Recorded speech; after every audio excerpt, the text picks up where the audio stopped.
കേരള സർക്കാരിൻ്റെ ഉടമസ്ഥതയിലുള്ള Kerala irrigation infrastructure development corporation നടപ്പിലാക്കുന്ന പൊതുമേഖല പാക്കേജ്ഡ് ഡ്രിങ്കിംഗ് വാട്ടർ ബ്രാൻഡായ ഹില്ലി അക്വയുടെ പുതിയ ഉൽപ്പാദന പ്ലാന്റ് ഇരട്ടിയിലെ തന്തോട് പഴശ്ശി പദ്ധതി പ്രദേശത്ത് സ്ഥാപിക്കുന്നതിനുള്ള വഴി തുറന്നിരിക്കുന്നു.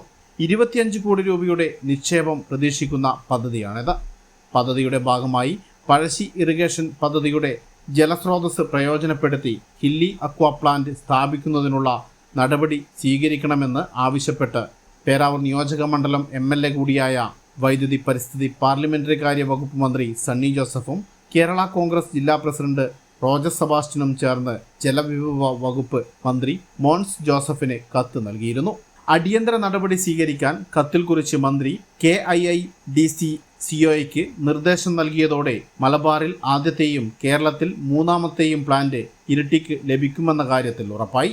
പദ്ധതിയുടെ പ്രാധാന്യം പരിഗണിച്ച് മന്ത്രി മോൻസ് ജോസഫ് തത്വത്തിൽ അനുകൂല നിലപാട് വ്യക്തമാക്കിയതായി സണ്ണി ജോസഫും റോജർ സെബാസ്റ്റ്യനും പറഞ്ഞു. തന്തോട് പഴശ്ശി പദ്ധതി പ്രദേശത്ത് വെള്ളം കയറാത്ത അനുയോജ്യമായ സ്ഥലം കണ്ടെത്തി പ്ലാന്റ് സ്ഥാപിക്കുന്നതിനായാണ് പ്രഥമ പരിഗണന നൽകുക.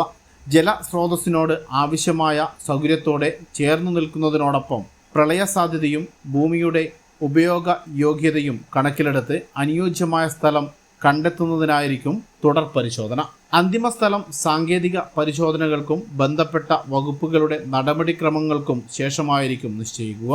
ഏകദേശം 25 കോടി രൂപയുടെ നിക്ഷേപം പ്രതീക്ഷിക്കുന്ന പദ്ധതി യാഥാർത്ഥ്യമാകുന്നതോടെ ഇരട്ടിക്കും മലയോര മേഖലയ്ക്കും വലിയ പൊതുമേഖലാ നിക്ഷേപമാണ് ലഭിക്കുക. ഹൈവിഷൻ ന്യൂസ്, ഇരട്ടി.